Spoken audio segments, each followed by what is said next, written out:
graças a Deus. A família está se enchendo, graças a Deus por isso. Nós estamos atravessando esse vale de sombra e morte. Amém, irmãos? Cremos nisso? E a igreja vai sair no outro lado, vitoriosa, porque as portas do inferno não prevalecem contra a igreja de Jesus.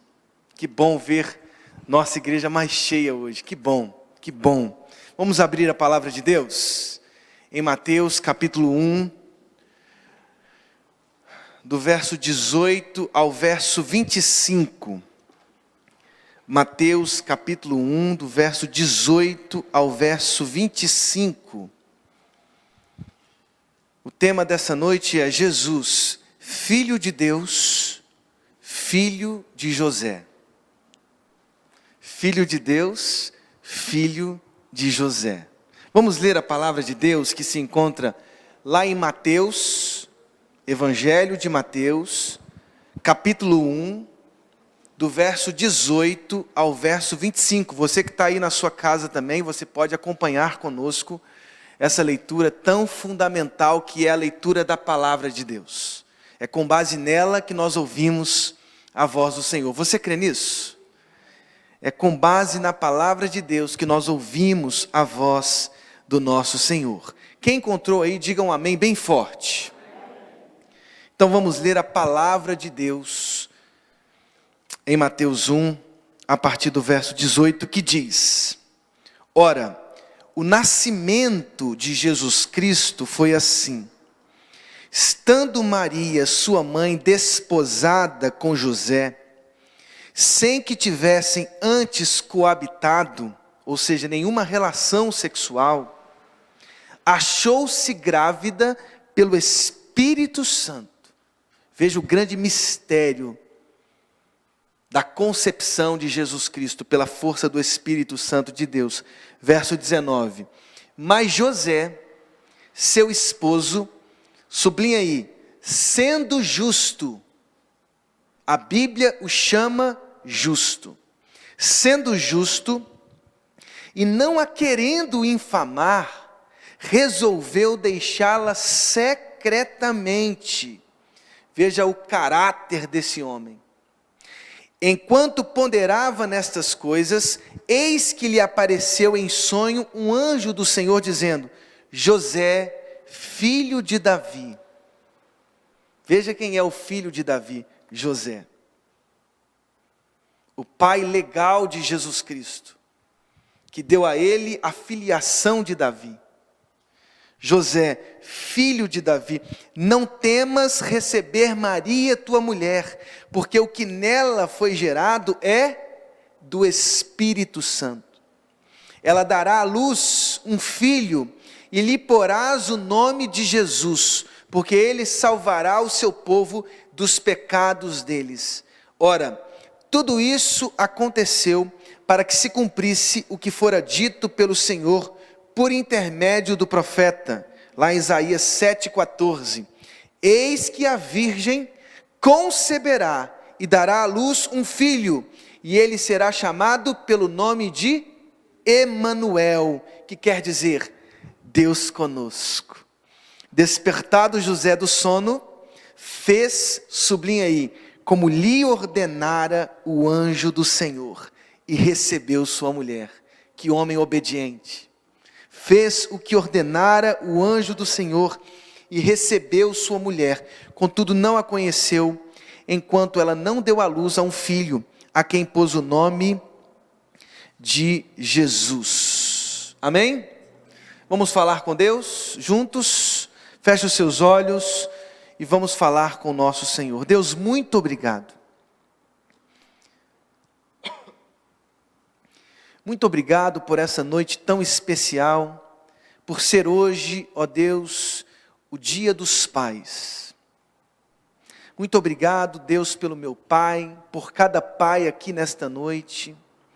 Muito obrigado, ó Deus, porque o Senhor me deu a alegria de ser também pai. Que alegria, Deus, que ministério. Somos muito gratos, ó Deus, pelos nossos pais, pelos pais que estão aqui, e pedimos, ó Deus, que os valores da vida desse homem extraordinário José sejam também vividos por cada um de nós. Deus fala conosco, que o teu Santo Espírito encha os nossos corações com a tua palavra, no nome de Jesus. Amém e amém.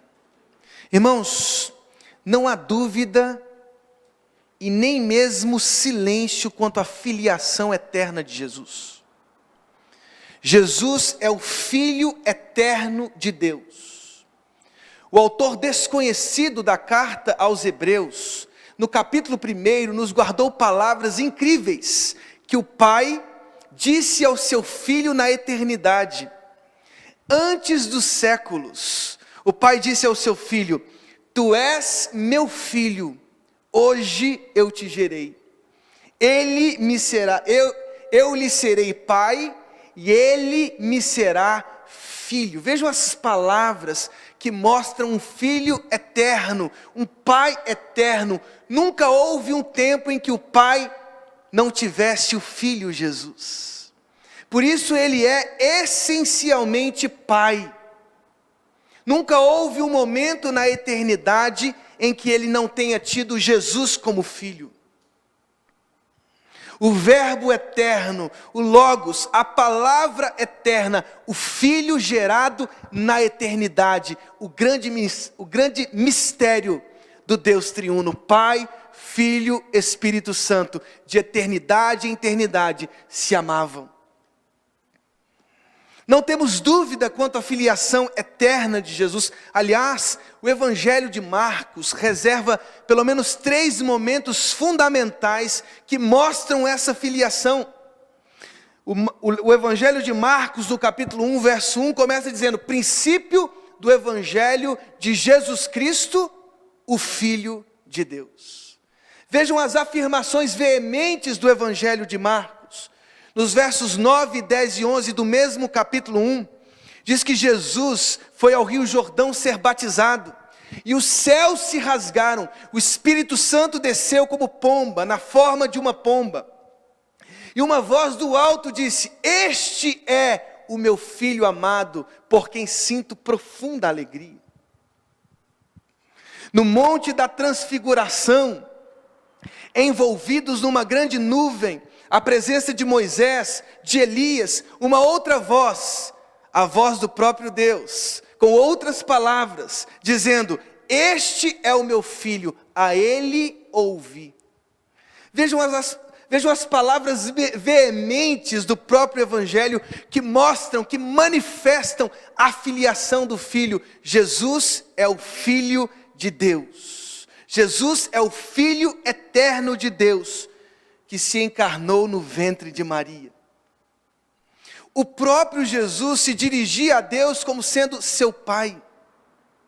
A oração clássica do Pai Nosso, em Mateus capítulo 6, diz: Pai Nosso que estás no céu. Na oração sacerdotal, em João 17:1, Jesus diz: Pai, é chegada a sua hora. Glorifica o teu filho, para que o teu filho te glorifique a ti. Vejam as palavras de Jesus. Ele se dirigia a Deus como sendo ele o seu próprio Pai. No Getsêmani, em Marcos 14, no jardim da aflição, ele disse: Abba, Pai, tudo te é possível. Passe de mim este cálice, mas que não seja a minha vontade, mas a tua vontade. Jesus é o Filho eterno de Deus. Se não há silêncio sobre a filiação eterna de Jesus, sobre a paternidade eterna do Deus Pai, por que falamos tão pouco sobre José? Por que há tantos silêncios sobre a filiação terrena, sobre a paternidade terrena, muitas vezes esquecida por nós? Falamos muito pouco sobre José. E por quê? Se o papel de José foi tão fundamental, assim como o de Maria, na formação do Filho de Deus, na formação de nosso Senhor Jesus. A vida de José, irmãos, não foi fácil. Não foi fácil. Tente imaginar por alguns segundos. Ele criou ele formou o Salvador do mundo. A encarnação do Filho de Deus, diz Bernardo de Claraval, um abade francês do século XII, foi o maior acontecimento dos séculos. A encarnação de Jesus, o acontecimento dos séculos, e coube a José formar o Filho encarnado de Deus, dar a ele ensino, dar a ele formação profissional, coube a ele criar Jesus, o Verbo eterno, o Filho eterno de Deus. Que mistério pesado! Ele recebeu essa incumbência e ele viveu esta vocação, e ele recebeu a honra de ser o único homem a compartilhar com o Deus Pai a idêntica invocação filial de Jesus. Ele foi o único homem na história que ouviu do próprio Jesus: Paizinho, Pai, Abba. Veja se não há uma responsabilidade grande na vida desse homem. Nós precisamos aprender com José. Sobretudo os pais nesse dia tão especial. Aliás, você já deu feliz dia dos pais aí? Olha aí para um pai aí nesse momento, dá um feliz dia dos pais para eles aí, ó. Feliz dia dos pais. Bernardo, já faz uma média aí. Temos que aprender com José como ser um pai de verdade. E ele nos ensina. Há lições incríveis na vida desse grande homem de Deus. E uma primeira lição que eu aprendo é que José foi um modelo de marido. Foi um modelo de noivo. Foi um modelo de pai. Sim. Sabe o que há de mais interessante nas Sagradas Escrituras sobre José? O silêncio de suas palavras faladas. O silêncio de suas palavras faladas e a grandeza de seu testemunho. Os evangelhos, todos eles, não narram uma só palavra de José. Leia Mateus, Marcos, Lucas e João. Não temos registrada uma só palavra de José. Nenhuma. Não era um homem de muitas palavras, ou pelo menos o evangelho não guardou as palavras de José. Mas o silêncio de suas palavras não ofuscam a beleza do seu testemunho, a grandeza do seu testemunho, a grandeza de sua retidão, de sua justiça. O Filho eterno de Deus, antes de chamar Deus de Abba, precisou chamar José de paizinho. Ele aprendeu antes com José, não é incrível? E a partir da vida que Jesus teve com José, vendo a justiça de seu pai, na sua maturidade, dirigiu as palavras mais preciosas de sua oração ao Deus eterno. Paizinho, Abba, ele aprendeu com José. Nessa situação inusitada da gravidez de Maria, irmãos. Vejam as palavras que o Evangelho de Mateus nos deixa. Mas José, seu esposo, verso 19, sendo justo e não a querendo infamar, resolveu deixá-la secretamente. Uma situação inusitada. Ele era noivo de Maria. Eles não tinham tido nenhuma relação sexual, se guardavam para o casamento. E Maria achou-se grávida. E veja José, não a querendo infamar, resolveu deixá-la secretamente, numa época em que a lei, como diz Deuteronômio 22, punia severamente uma mulher infiel. Uma mulher infiel era apedrejada até a morte. José optou por um divórcio privado, para proteger sua noiva de uma publicitação de seu escândalo. Veja a justiça desse homem, veja a preservação desse homem. Lembre-se que o noivado nos tempos de Jesus não são como os de hoje, eram contratuais, você tinha que assinar um contrato, pai, sogro, genro, quebrar esse contrato só através do divórcio, só diante da apresentação de uma peça processual. Não era simples. E aquele homem, sendo justo, resolveu deixá-la secretamente para não expor Maria. Entre os deveres de um pai como José, no tempo de Jesus, podemos elencar alguns. Por exemplo, o dever de circuncidar seu filho ao 8º dia. José fez isso com Jesus. Ao 8º dia, diz Lucas 2:21, de consagrar o primogênito. José, mesmo não sendo pai sanguíneo, consagrou seu filho, consagrou o seu primogênito no templo, oferecendo 2 pombinhas. De ensinar a Torá, de ensinar uma profissão, e como José ensinou a lei do Senhor a José. Eu não sei se vocês se lembram, mas daquele episódio, porque Maria e José iam anualmente a Jerusalém comemorar a Páscoa. Anualmente. E eles iam, e teve uma ocasião, Jesus estava com 12 anos de idade, que eles foram ao templo, foram comemorar a Páscoa, mas deixaram Jesus em seu retorno. Viajaram por um dia. E aí, depois de um dia de viagem, descobriram que Jesus não estava mais com eles. Eles tiveram que voltar para Jerusalém. 3 dias depois, encontraram Jesus no templo, discutindo com os doutores da lei, e todos boquiabertos ante a sua sabedoria. No próprio episódio de Nazaré, em Mateus 12, vejam só, Mateus 13, vejam só a grandeza. Todos boquiabertos diante da sabedoria de Jesus, e diziam: não é este o filho do carpinteiro? Aquele carpinteiro, aquele construtor civil, conseguiu ensinar Jesus a lei de tal maneira que ele deixou doutores boquiabertos.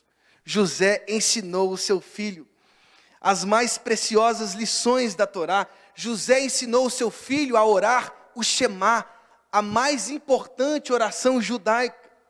Todos os dias os judeus oram: ouve, pois, ó Israel, o Senhor nosso Deus é o único Senhor. Amarás o teu Deus. Você se lembra das palavras quando o doutor da lei perguntou qual é o maior dos mandamentos? Jesus, lá em Mateus 12, disse assim: ouve, ó Israel, o Senhor, Mateus 22, ouve, ó Israel, o Senhor nosso Deus é o único Senhor. Ele aprendeu com José. José, um exemplo de marido, um exemplo de noivo, um exemplo de pai, alguém que conduziu seu filho em justiça. Que os nossos pais nessa noite aprendam de José a tratar com dignidade suas esposas, a ensinar seus filhos os valores do reino. Às vezes deixamos algumas palavras como: mas as nossas escolas não ensinam mais, as nossas universidades só ensinam ideologias. A responsabilidade de ensinar as leis do Senhor é sua. A responsabilidade de ensinar os valores de Cristo é dos pais e das mães que estão aqui presentes. Que os nossos filhos vejam, em nome de Jesus, os nossos próprios corações envolvidos com o reino dos céus, envolvidos com a igreja de Cristo, envolvidos com a escola bíblica dominical. Que os nossos filhos vejam pais e mães envolvidos diariamente com as sagradas escrituras, envolvidos diariamente com o serviço no reino de Deus. Que o meu filho veja isso, que os filhos dessa igreja vejam seus pais e suas mães envolvidos no reino dos céus, no nome de Jesus. Amém? Mas uma segunda lição eu aprendo com José. Não só do seu comportamento dentro da sua casa, da dignidade que ele ofereceu a Maria, do respeito que ele deu a Maria, do cuidado que ele teve na formação de seu filho. Mas José era um homem trabalhador. Uma outra lição que eu aprendo com José é sobre o seu trabalho.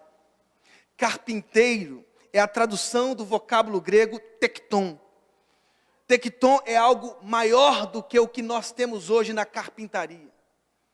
Não é só o trabalho com a madeira, é o trabalho com a madeira, com a pedra, é um construtor civil. É uma expressão mais abrangente. No episódio em Nazaré, por exemplo, quando lemos Mateus e Marcos, percebemos aqueles homens, mulheres boquiabertos diante da sabedoria de Cristo. E é incrível ver as nuances, as diferenças de Mateus e Marcos. Marcos, a interrogação é: não é este o carpinteiro? Eles se dirigem a Jesus perguntando se aquele não era o carpinteiro. Em Mateus, não é este o filho do carpinteiro? José ensinou para Jesus, além da Torá, da lei, da oração judaica, ensinou a ele ofício, trabalho, dignidade. O trabalho dignifica o homem. O trabalho enobrece o homem. E não é incrível perceber, por exemplo, no Evangelho, que José, sendo um artífice, ensinou ao próprio artífice da vida, sua vida profissional, o seu ofício. Sem ele, nada do que foi feito se fez, é o que diz o Evangelho de João. Jesus é o construtor da vida. Jesus fez o mundo, Jesus fez toda a criação. Ele é o verbo de Deus que estava no princípio de todas as coisas. Ele é o primogênito, ele foi introduzido no mundo. Ele é o primogênito de toda a criação. Ele é arquê, ele é o princípio de todas as coisas.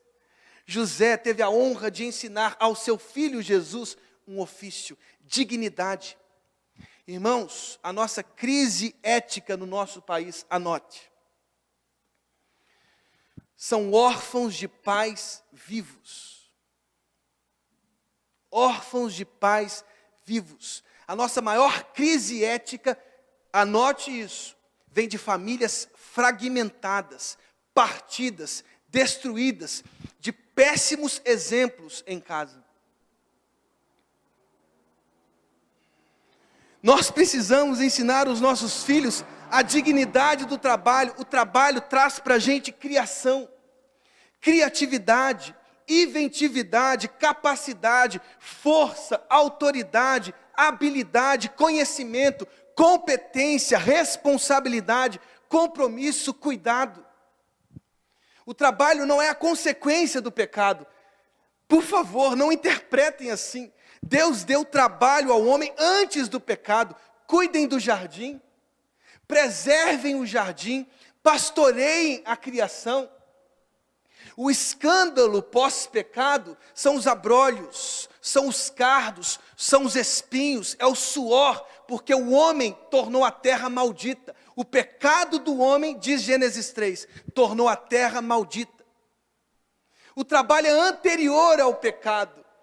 O que é depois do pecado, o que é posterior ao pecado, são os cardos, os abrolhos, os espinhos, o suor do corpo. O penoso trabalho, mas a dignidade de aprender um ofício, gente, que grandeza. O trabalho dignifica, e a melhor coisa que nós podemos ensinar aos nossos filhos, é que eles aprendam através das nossas próprias vidas, como José, como Jesus aprendeu com José, que o único caminho do sucesso é o trabalho, é o estudo. Eu aprendi tudo com meu pai. Eu aprendi a pregar com meu pai. Eu aprendi a evangelizar com meu pai, de rua em rua na cidade de Caeté. Eu aprendi a pregar em enterro com meu pai. Eu aprendi a aconselhar com meu pai. Eu vi meu pai fazendo isso o tempo inteiro. Que os nossos filhos aprendam com o nosso trabalho, com a nossa justiça, a dignidade de ser um trabalhador, a dignidade de vencer com o trabalho. Vejam esses medalhistas olímpicos, com o trabalho, com o esforço.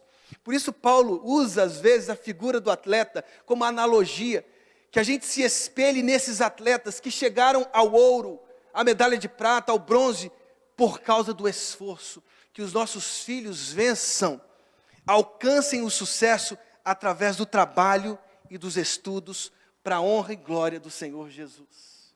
Que nunca haja escândalo de injustiça, de corrupção no povo de Deus, mas que o povo de Deus aprenda com José, o pai de Jesus, o valor de alcançar o sucesso através do esforço, através do trabalho. Mas uma última coisa eu aprendo com José, o pai de Jesus. Ele era um homem que obedecia a Deus. Diz a palavra um pouco mais adiante, que enquanto José ponderava nessas coisas, apareceu um anjo do Senhor em sonho, dizendo: José, filho de Davi, não temas receber Maria, tua mulher, porque o que nela foi gerado é do Espírito Santo. Ela dará à luz um filho e lhe porás o nome de Jesus, porque ele salvará o seu povo dos pecados deles. No verso 24 do capítulo 1 de Mateus diz: despertado José do sono. Vejam só o que o texto diz: fez como lhe ordenara o anjo do Senhor, e recebeu a sua mulher. Mais um pouco adiante diz que, tendo eles partido, eis que apareceu um anjo do Senhor a José em sonho e disse: dispõe-te, tome o menino e a sua mãe, foge para o Egito e permanece lá, até que eu te avise. Diz o texto: dispondo-se ele, tomou de noite o menino e sua mãe e partiu para o Egito. Herodes, o facínora Herodes, o genocida Herodes, matou todas as crianças de 2 anos para baixo na cidade de Belém e nos arredores de Belém. Ele sentiu-se enganado pelos magos que vieram do Oriente. Um anjo do Senhor disse a José: José, não fique aqui, vá para o Egito. Do Egito chamei o meu filho. Jesus concretiza a profecia de Oséias 11. Do Egito chamei o meu filho.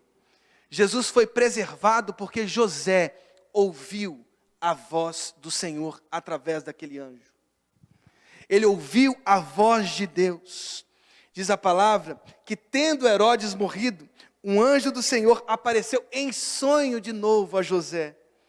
E disse: dispõe-te, toma o menino e sua mãe e vai para a terra de Israel, porque já morreram os que atentavam contra a vida do menino. E diz a palavra: dispôs-se ele, tomou o menino e a sua mãe e regressou para a terra de Israel.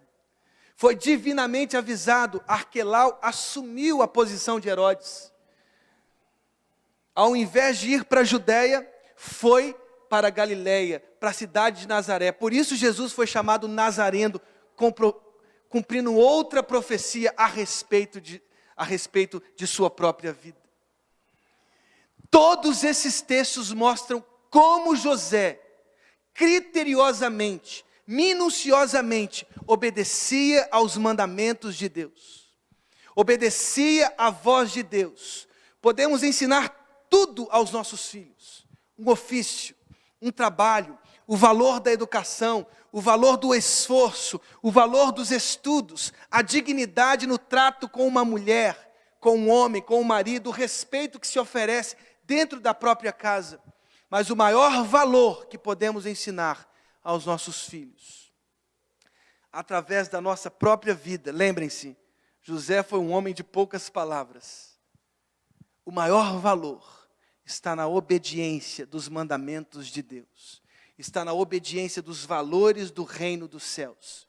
Que cada pai nessa noite, que cada abençoado pai da Segunda Igreja Batista em Petrópolis, se espelhe no pai de Jesus, José, que obedeceu os sonhos de Deus, que obedeceu os mandamentos do Senhor, e Jesus o viu obedecendo. Lemos hoje Filipenses capítulo 2. Tende em vós o mesmo sentimento que houve em Cristo, o qual não julgou como usurpação o ser igual a Deus, mas esvaziou-se, assumindo a forma humana, a vida humana, os sofrimentos humanos. Diz o texto que ele foi obediente até a morte de cruz. Eu consigo imaginar que esta obediência que Jesus teve diante de seu próprio Pai eterno, ele aprendeu com o seu Pai terreno. Que Deus nos abençoe e que Deus nos dê pais como José. Que os nossos filhos possam aprender os maiores valores no seio das nossas casas. No nome de Jesus. Amém. Palavra com a direção. Amém.